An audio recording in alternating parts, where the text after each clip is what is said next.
हम सबके अंदर एक ऐसी ताकत छुपी हुई है जिसका हमें एहसास तक नहीं है। ये कोई कहानी या जादू नहीं है, बल्कि ये तो हमारे अंदर की एक असली ताकत है जो बस पहचाने जाने और जगाए जाने का इंतजार कर रही है। हम अक्सर जिंदगी में इस छुपी हुई ताकत से अनजान ही जीते रहते हैं, जैसे एक बीज को ये ना पता हो कि उसके अंदर कितना बड़ा पेड़ छुपा है। ये ताकत सिर्फ शारीरिक बल या दिमागी कुशाग्रता नहीं है, ये हमारे मानसिक, भावनात्मक और आध्यात्मिक क्षमताओं का संगम है, जो हमें जितना हम सोचते हैं उससे कहीं ज्यादा असाधारण बनाता है। इस भीतरी शक्ति को पहचानना ही एक सार्थक, संतुष्ट और खुशहाल जीवन की दिशा में पहला कदम है। ये खुद को खोजने का सफर है, एक ऐसी यात्रा है जो हमें अपनी अनंत संभावनाओं से रूबरू कराती है। जैसे जैसे हम अपनी इस आंतरिक शक्ति से जुड़ते हैं, वैसे वैसे हमारे सामने संभावनाओं का एक नया संसार खुलता जाता है।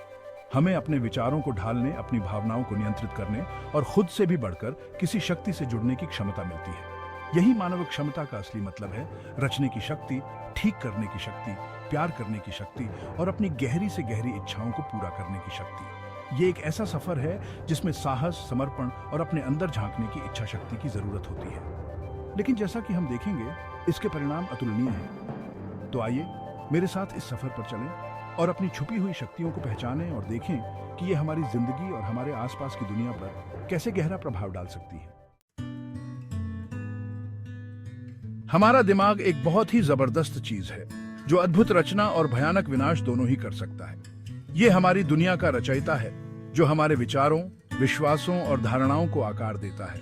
अपनी छुपी हुई शक्तियों का उपयोग करने के लिए हमें सबसे पहले अपने दिमाग पर काबू पाना होगा। ध्यान दिमाग की लगातार चलने वाली बातचीत को शांत करने और अंदरूनी शांति लाने का एक कारगर तरीका है। ध्यान के माध्यम से हम बिना किसी राय बनाए अपने विचारों को देखना सीखते हैं और मानसिक गतिविधियों की निरंतर धारा से अलग होने का एहसास पाते हैं। यही अलगाव हमें अपने विचारों को होशपूर्वक चुनने की अनुमति देता है, जिससे हम उन विचारों पर ध्यान केंद्रित कर पाते हैं जो हमें ताकत देते हैं, न कि उन पर जो हमें सीमित करते हैं। सकारात्मक सोच केवल एक कल्पना नहीं है, यह अच्छे, संभव और सशक्त बनाने वाले पर ध्यान केंद्रित करने का एक सचेत विकल्प है। अपने दृष्टिकोण को आशावाद और संभावना में बदलकर हम खुद को नए अवसरों और समाधानों के लिए खोलते हैं जो पहले हमसे छिपे हुए थे। कल्पना शक्ति को अक्सर कम करके आंका जाता है, फिर भी यह हर मानवीय रचना के पीछे प्रेरक शक्ति है। हमारी कल्पना के दायरे में कुछ भी संभव है। अपने लक्ष्यों और आकांक्षाओं को स्पष्टता और भावना के साथ देखकर हम भौतिक दुनिया में उनके प्रकट होने के बीज बोते हैं। हमारा आध्यात्मिक स्वरूप हमारा अभिन्न अंग है, जो हमें खुद से कहीं बड़ी चीज से जोड़ता है। यह हमारे सबसे गहरे ज्ञान, करुणा और उद्देश्य का स्रोत है। अपनी छिपी हुई शक्तियों को सही मायने में समझने के लिए हमें अपने आध्यात्मिक अस्तित्व की गहराई में उतरना होगा। हमारे अस्तित्व के मूल में हमारी आत्मा निवास करती है, जो ईश्वर की एक चिंगारी है, जो शाश्वत और अपरिवर्तनशील है। अपनी आत्मा से जुड़ने से हम प्रेम, ज्ञान और आंतरिक शांति के एक ऐसे स्रोत से जुड़ पाते हैं जो भौतिक दुनिया की सीमाओं से परे है। ध्यान एक बार फिर हमारे आध्यात्मिक विकास में महत्वपूर्ण भूमिका निभाता है। नियमित अभ्यास के माध्यम से हम मन को शांत करते हैं और अपनी आत्मा के साथ गहरे संबंध के लिए जगह बनाते हैं। यह संबंध शांति, उद्देश्य और अपनेपन की भावना लाता है, जो बाहरी दुनिया में नहीं मिल सकता। हमारा अहंकार, मान्यता और नियंत्रण की अपनी निरंतर आवश्यकता के साथ अक्सर हमारे वास्तविक स्वरूप को छिपा देता है। अहंकार से मुक्ति आत्म जागरूकता और समर्पण की एक सतत प्रक्रिया है। जैसे जैसे हम अहंकार की सीमित मान्यताओं से अलग होना सीखते हैं, हम अपने आप को अस्तित्व के एक अधिक विस्तृत और पूर्ण तरीके के लिए खोलते हैं। भाग 4, दिल की ताकत, अपनी भावनाओं को समझना। हमारी भावनाएं शक्तिशाली ताकतें हैं जो हमें मजबूत या कमजोर बना सकती हैं। वे आत्मा की भाषा हैं, जो हमारी गहरी जरूरतों और इच्छाओं में बहुमूल्य अंतर्दृष्टि प्रदान करती हैं।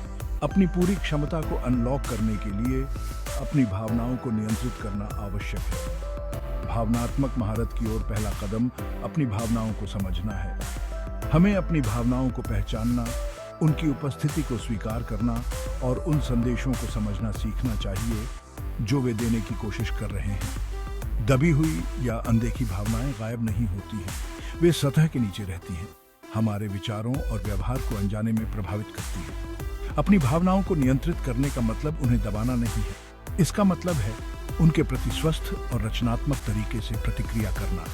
इसका मतलब है प्रतिक्रिया करने से पहले रुकना, होशपूर्वक अपनी प्रतिक्रियाओं को चुनना और भावनात्मक अभिव्यक्ति के लिए स्वस्थ तरीके खोजना।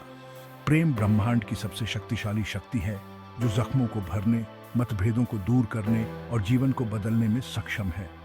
खुद के लिए और दूसरों के लिए प्रेम पैदा करने से हमारे दिल संभावनाओं की दुनिया के लिए खुल जाते हैं।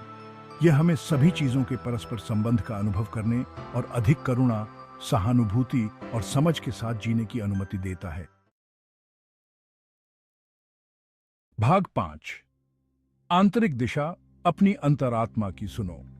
अंतर्ज्ञान वह शांत आंतरिक आवाज है, वह भावना है जो हमें हमारी भलाई की ओर ले जाती है। यह आंतरिक ज्ञान का एक रूप है जो तर्क और कारण से परे है, अक्सर ऐसी अंतर्दृष्टि और मार्गदर्शन प्रदान करता है जिसे हमारा चेतन मन अनदेखा कर सकता है। जीवन की जटिलताओं को नेविगेट करने के लिए हमारी अंतरात्मा पर भरोसा करना सीखना आवश्यक है। इसके लिए मन को शांत करने, सूक्ष्म संकेतों और संवेदनाओं पर ध्यान देने और हमारे आंतरिक मार्गदर्शन पर कार्य करने का साहस करने की आवश्यकता होती है, तब भी जब यह तर्क या बाहरी अपेक्षाओं को धता बताता हो। अंतर्ज्ञान को जगाना आत्म जागरूकता और अपने आंतरिक परिदृश्य के प्रति सामंजस्य स्थापित करने की प्रक्रिया है। ध्यान, प्रकृति में समय बिताने और जर्नलिंग जैसे अभ्यास हमारी अंतरात्मा के साथ हमारे संबंध को बढ़ा सकते हैं। ज्ञान शक्ति है, लेकिन सच्चा ज्ञान यह जानने में निहित है कि ज्ञान तक कैसे पहुंचा जाए और उसे प्रभावी ढंग से कैसे लागू किया जाए। अंतर्ज्ञान ज्ञान और बुद्धि के बीच एक सेतु का काम करता है जो हमें उस जानकारी और अंतर्दृष्टि की ओर ले जाता है जो हमारे विकास और कल्याण के लिए सबसे प्रासंगिक और फायदेमंद होती है।